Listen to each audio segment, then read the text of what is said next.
नमस्कार विद्यार्थ्यांनो, आज आपण तुलनात्मक उत्पादन खर्चाचा सिद्धांत, त्यालाच आपण कंपॅरेटिव्ह कॉस्ट ॲडव्हांटेज थेअरी असं म्हणतो. तर आज आपण तुलनात्मक उत्पादन खर्चाचा सिद्धांत या विषयावर चर्चा करणार आहोत. तर विद्यार्थ्यांनो, आंतरराष्ट्रीय व्यापारासंबंधी मूळ विचार कोणी मांडले? ॲडम स्मिथ यांना मांडले. म्हणजे या सिद्धांताला शास्त्रीय बैठक देण्याची जी काही कामगिरी आहे ती कामगिरी कुणी केली? डेव्हिड रिकार्डोने. म्हणजे तुलनात्मक उत्पादन खर्चाचा सिद्धांत जो आहे तो डेव्हिड रिकार्डोने यांनी मांडलेला आहे.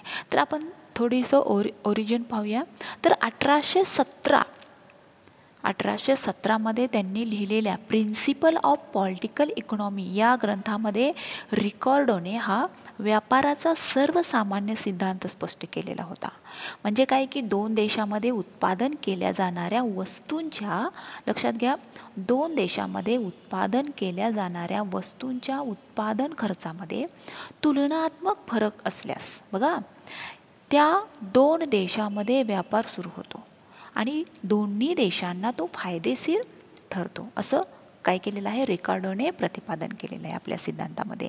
म्हणूनच या सिद्धांताला तौलनिक उत्पादन खर्चाचा सिद्धांत म्हणून सुद्धा ओळखलं जातं. आणि यामध्ये बघा, म्हणजे रिकार्डोनंतर जेस मिल, केन्स, बॅस्बल इत्यादी अर्थतज्ञांनी काय केल्या? या सिद्धांतातनं सुधारणा केल्या.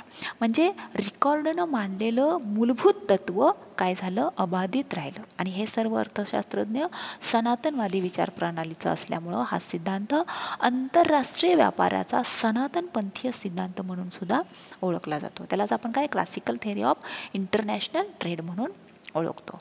तर अलीकडच्या काळामध्ये या सिद्धांतात प्राध्यापक टॉक्सिन आणि प्राध्यापक हॅब्रल यांनी काय केले? सुधारणा केलेल्या आहेत. आणि त्याला काय केलं? या सिद्धांताला, म्हणजे तुलनात्मक उत्पादन खर्चाच्या सिद्धांताला काय केलं? आधुनिक स्वरूप दिलं. आता विद्यार्थ्यांनो, मेन महत्त्वाचं काय की सिद्धांताचं स्पष्टीकरण आपण थोडक्यात पाहूया. तर इथं डेव्हिड रिकार्डोनं काय केलेलं आहे? हा सिद्धांत मांडलेला आहे. तर त्यांच्या मते जेव्हा एखाद्या देशामध्ये, बघा, दोन्ही वस्तूचा उत्पादन खर्च हा दुसऱ्या देशातील त्या वस्तूच्या उत्पादन खर्चापेक्षा कमी असतो आणि तरीसुद्धा दोन्ही देशांना काय होतं? व्यापारातून लाभ मिळतो.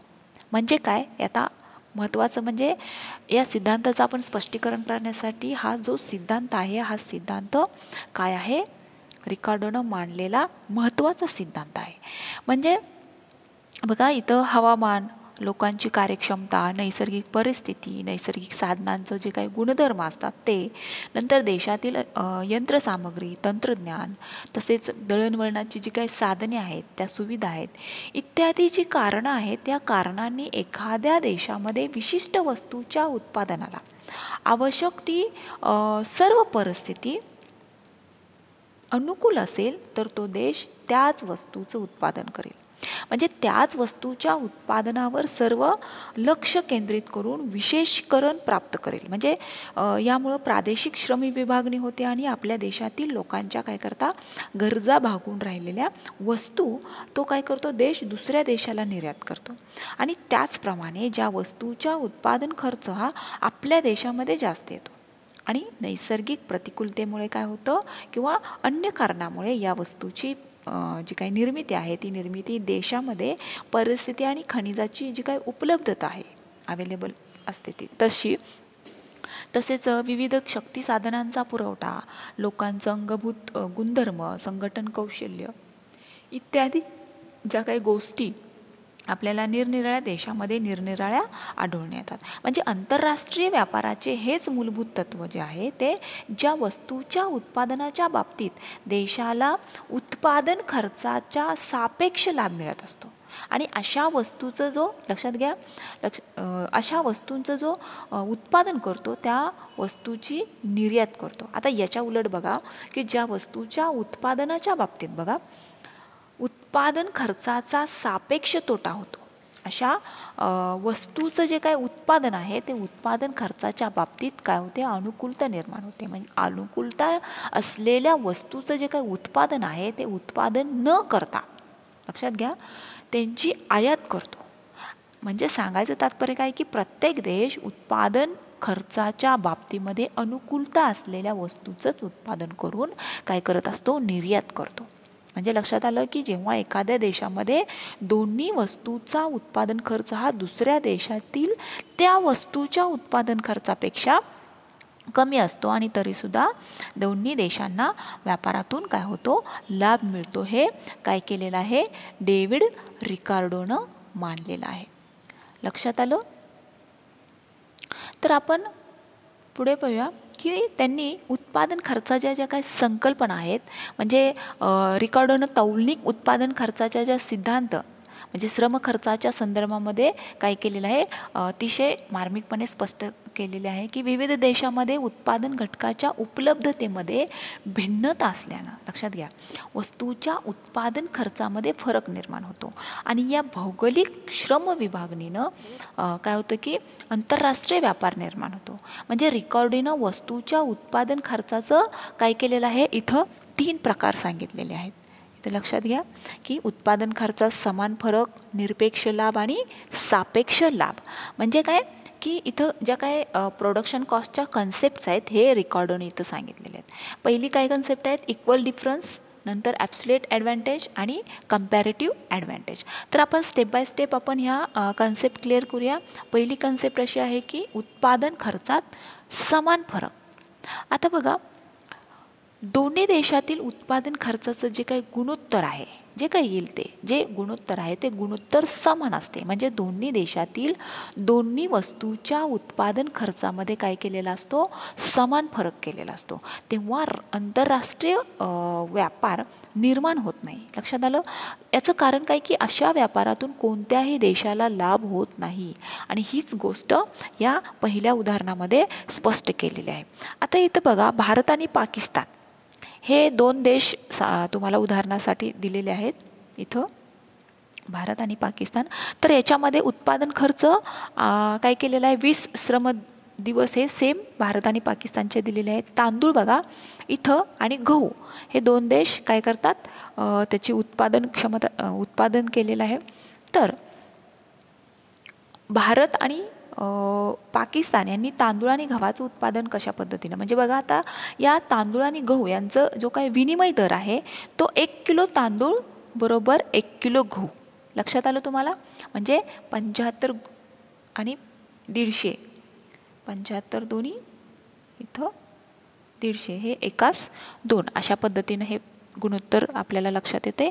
म्हणजे दोन्ही देशातील उत्पादन खर्च गुणोत्तर समान असल्यानं आंतरराष्ट्रीय व्यापारामध्ये लाभ असणार नाही. इथं पण काय 40 आणि 80, म्हणजे पाकिस्तानमध्ये तांदूळ हा 40 रुपये किलो आणि इथं 40 किलो आणि इथं गहू 80 किलो, म्हणजे 40 दोन्ही 80, म्हणजे इथं सेम एकास 2 हे काय आलं, गुणोत्तर आलं. म्हणजे इथं काय केलं आपल्या लक्षात आलं, व्यापारातून कोणत्याही देशाला लाभ होत नाही ही गोष्ट आपल्याला या उदाहरणाद्वारे लक्षात आले. लक्षात आलं.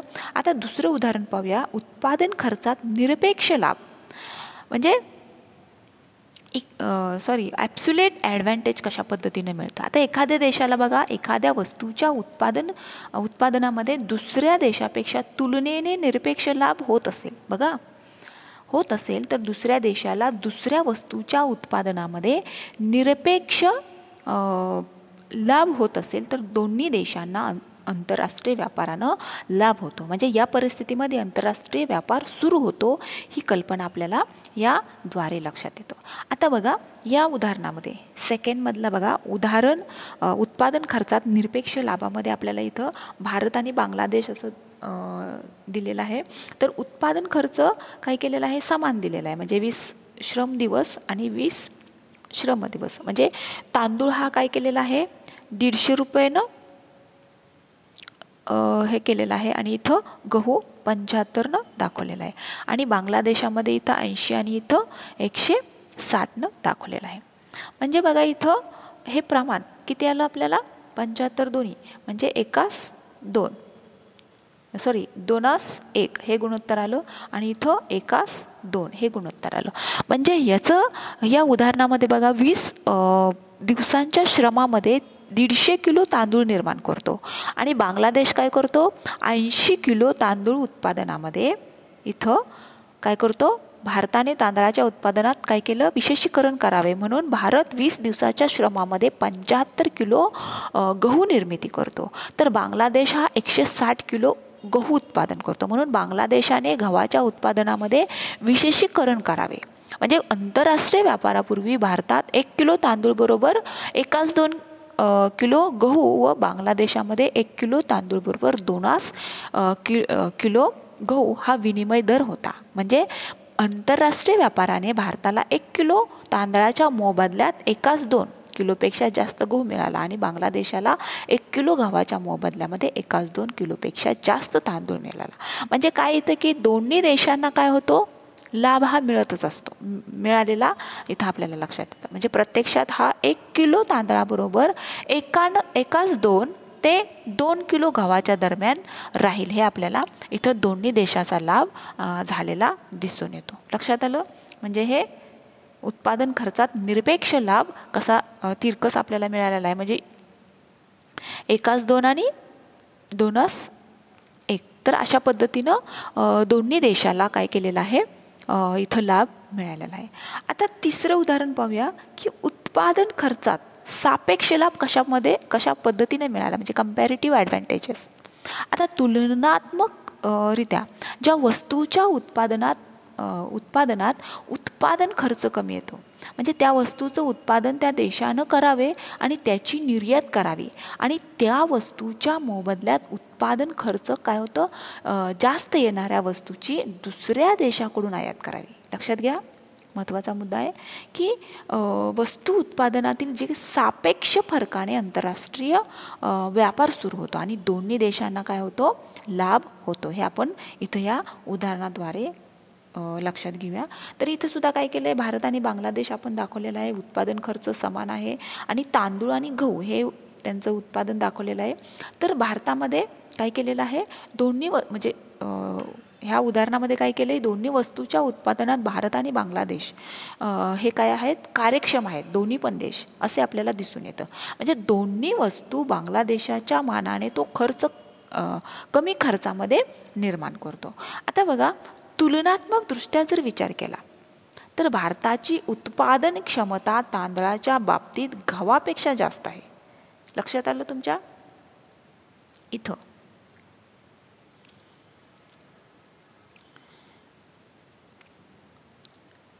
आणि याचा परिणाम काय की भारतानं तांदळाच्या उत्पादनात विशेषीकरण करावे लक्षात आलं तांदळाच्या उत्पादनात विशेषीकरण करावं असं म्हणजे या व्यापारापूर्वी काय केलेलं आहे दोन देशामध्ये दोन वस्तूमधील जो काय विनिमय आहे तो विनिमय 1 किलो तांदूळ बरोबर 1 किलो गहू लक्षात आलं हे 150 आणि हे 150चं प्रमाण दिलेलं आहे 1 किलो तांदूळ बरोबर 1 किलो गहू म्हणजे तांदूळ बरोबर 2 किलो गहू असा आहे अर्थात काय की आंतरराष्ट्रीय व्यापाराने 1 किलो तांदळाच्या मोबदल्यात 1 किलो गव्हापेक्षा जास्त गहू मिळावा अशी अपेक्षा धरली म्हणजे बांगलादेश 1 किलो तांदळाच्या मोबदल्यात 2 किलोपेक्षा थोडा कमी गहू देण्यास तयार होईल म्हणजे प्रत्यक्षात जर विचार केला तर विनिमय दर हा 1 किलो तांदूळ बरोबर 1 ते 2 किलो गहू या दरम्यान निश्चित होईल आणि व्यापार दोन्ही देशांना किफायतशीर ठरेल लक्षात आलं म्हणजे इथं आपल्याला इथं बांगलादेश आणि इथं गहू म्हणजे गव्हाचं उत्पादन आणि बांगलादेशाचं उत्पादन कशा पद्धतीनं आपल्याला इथं दाखवले लक्षात आलं तुलनात्मकदृष्ट्या याची जर आपण पाहिलं तर भारताच्या उत्पादन क्षमतेमध्ये तांदळाच्या बाबतीत गव्हापेक्षा काय आहे उत्पादन जास्त आहे आणि म्हणून भारतानं तांदळाच्या उत्पादनामध्ये काय केलेलं आहे काय करायला पाहिजे विशेषीकरण करावे आणि बांगलादेशानं गव्हाच्या उत्पादनात विशेषीकरण करावं आणि या दोन देशात या दोन वस्तूमधील जो काही विनिमय आहे उदाहरणार्थ आपण ह्या तिसऱ्या उदाहरणामध्ये दिलेला आहे जो काही विनिमय आहे तो विनिमय म्हणजे 1 किलो तांदूळ बरोबर 1 किलो गहू आणि बांगलादेशामध्ये 1 किलो तांदूळ बरोबर 2 किलो गहू असा इथं आपल्याला म्हणजे सापेक्ष लाभ दोन देशांमध्ये लक्षात आलेला आहे तर विद्यार्थ्यांनो, ही झाली आपली उत्पादन खर्चाच्या ज्या संकल्पना आहेत, जे रिकार्डोने मांडलेल्या आहेत. म्हणजे कशा पद्धतीनं दोन देशामध्ये वेगवेगळ्या उदाहरणाद्वारे, म्हणजे इक्वल डिफरन्स आणि ॲब्सोल्यूट ॲडव्हान्टेज आणि कंपॅरेटिव्ह ॲडव्हान्टेजेसमध्ये कशा पद्धतीनं वेगवेगळा बदल आणि फरक दिसून येतो, हे आपल्याला इथं या उदाहरणाद्वारे स्पष्ट करण्यात आलेलं आहे. तर विद्यार्थ्यांनो, या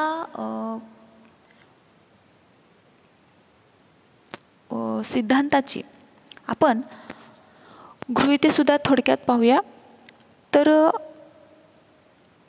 या टीकाच्या अगोदर आपण गृहीतांचा विचार करूया. तर हा सिद्धांत प्रत्ययास येण्यासाठी बघा की अनेक गृहीते मान्य करण्यात आली होती.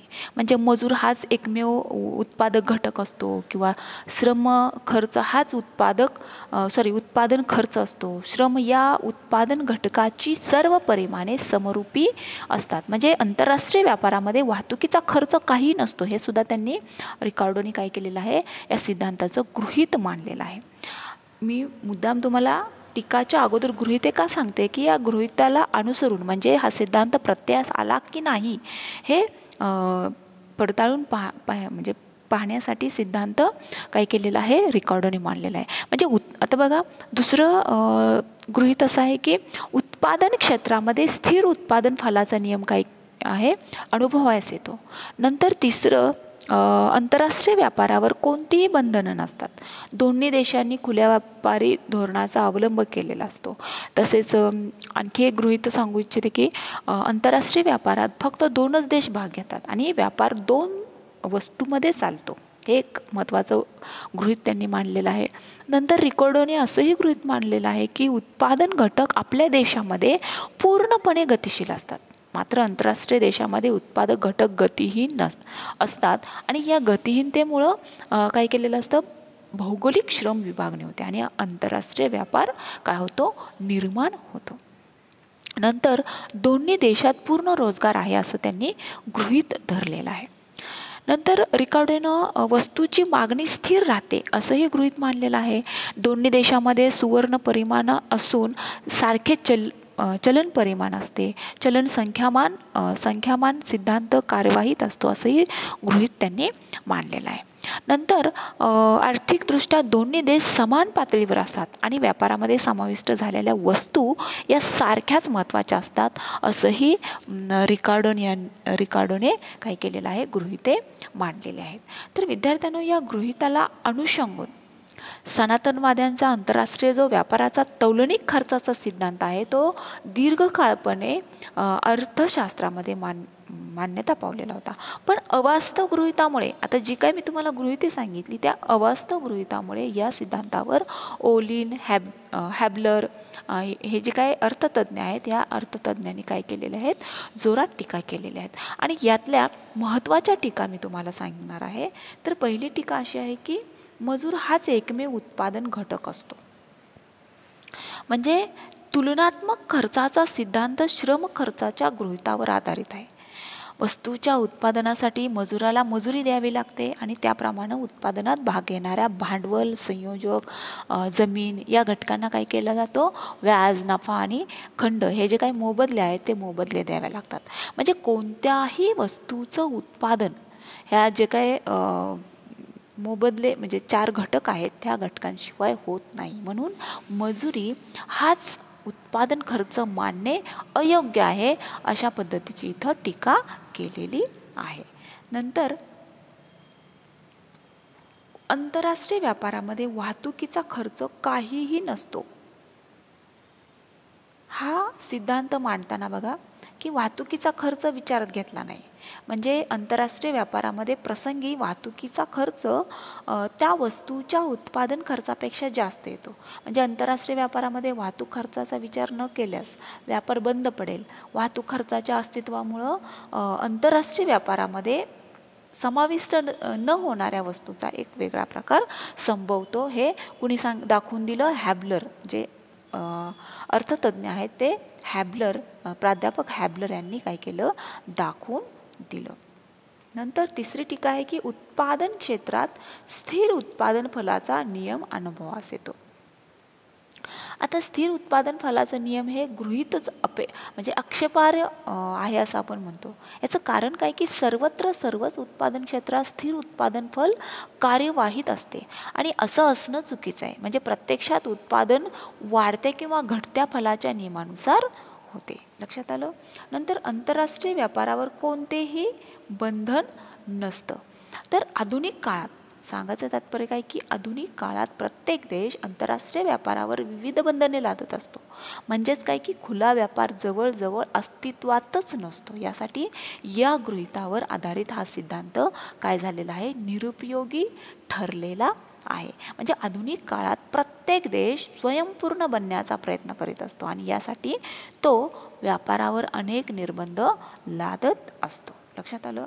नंतर पाचवा टीका अशी आहे की आंतरराष्ट्रीय व्यापारात फक्त 2च देश भाग घेतात. आंतरराष्ट्रीय व्यापारात फक्त 2च देश काय करतात, भाग घेतात. तर विद्यार्थ्यांनो याच्यामध्ये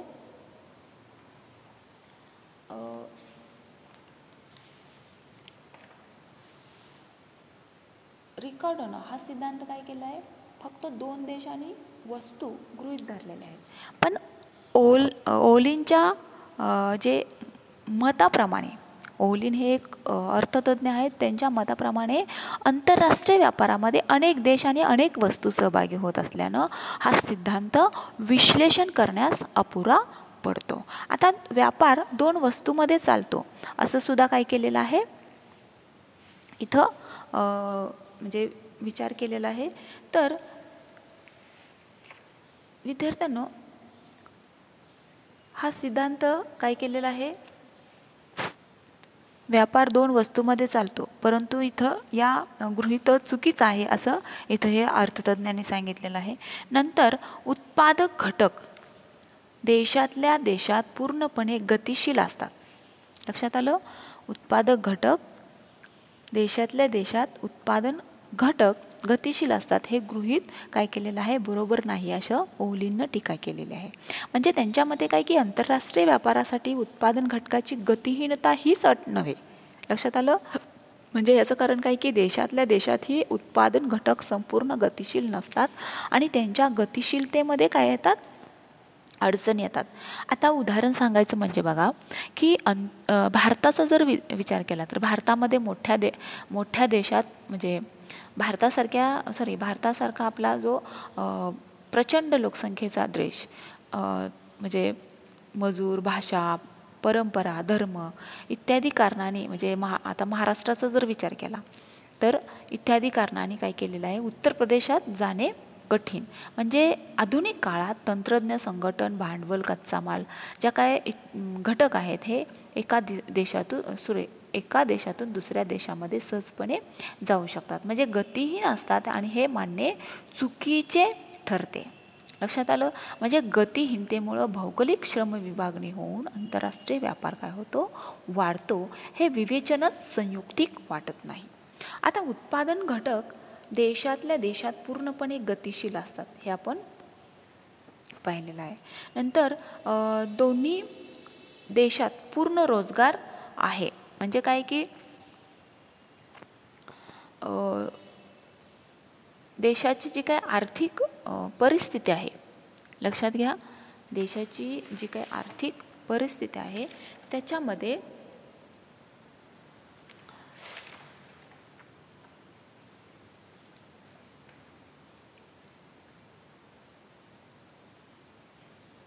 त्याच्यामध्ये दोन्ही देशात पूर्ण रोजगार आहे असं गृहीत सांगितलेलं आहे. परंतु हे सुद्धा गृहीत अवास्तव आहे असं काय केलेलं आहे इथं रिकार्डोच्या सिद्धांतात सांगितलेलं आहे. नंतर आर्थिकदृष्ट्या दोन्ही देश समान पातळीवर असतात. जेव्हा आपण बघा दोन्ही देशात पूर्ण रोजगार आहे अशी म्हणजे चुकीचं गृहीत जे धरलेलं आहे, म्हणजे अर्थव्यवस्थेत पूर्ण रोजगार असतो हे गृहीत सुद्धा काय आहे, अवास्तव आहे. म्हणजे केन्सच्या मते बघा की पूर्ण रोजगाराची जी काही परिस्थिती आहे ती परिस्थिती कोणत्याच देशात प्रस्थापित होऊ शकत नाही. लक्षात आलं. म्हणून हे गृहीत चुकीचं आहे असं दाखवलेलं म्हणजे सांगितलेलं आहे. नंतर आर्थिकदृष्ट्या दोन्ही देश समान पातळीवर असतात. आता आंतरराष्ट्रीय व्यापारात भाग घेणारे जे दोन देश आर्थिकदृष्ट्या समान पातळीवर असतात आणि दोन्ही वस्तू काय करतात, सारख्याच महत्त्वाच्या असतात, हे आपल्याला गृहीत वास्तविकतेला सोडून आहे. आता बघा, प्राध्यापक फ्रँक ग्रॅहम हे जे काही अर्थतज्ज्ञ आहेत त्यांनी अतिशय कठोर टीका केलेली आहे. म्हणजे या सिद्धांतानुसार प्रत्येक देश हे तुलनात्मकदृष्ट्या उत्पादन खर्च करणाऱ्या वस्तूच्या उत्पादनाचे विशेषीकरण करतो. म्हणजे दोन्ही देश समान आर्थिक पातळीवर आणि समान लोकसंख्येचे नसल्यास लहान देशाला विशेषीकरण करता येईल. म्हणजे त्याचं उत्पादन मोठ्या देशाला पुरणार नाही आणि अशा वेळी काय होतं की मोठ्या देशाचं विशेषीकरण केल्यास त्याचं सर्व उत्पादन लहान देशात खपणार नाही. म्हणून देशाला उत्पादनाचं विविधीकरण करावं लागेल. नंतर लास्ट वन की दोन्ही देशामध्ये सुवर्ण परिमाण असून सारखेच चलन परिमाण असते. म्हणजे बघा की आपण 1931 नंतर सुवर्ण परिमाणाचा जो त्याग सर्व देशांनी केलेला आहे. म्हणजे सध्याच्या काळामध्ये कागदी चलन पद्धतीमुळे जे दोन्ही देशामध्ये समान चलन आढळणे कठीण आहे. म्हणजे चलन संख्यामान सिद्धांत चुकीचा असल्यानं त्यावर आधारित काय केलेला आहे, हा सिद्धांत अपूर्ण आपल्याला वाटतो अशी टीका केलेली आहे. नंतर शेवटचा मुद्दा असा आहे की वस्तूची मागणी स्थिर राहते.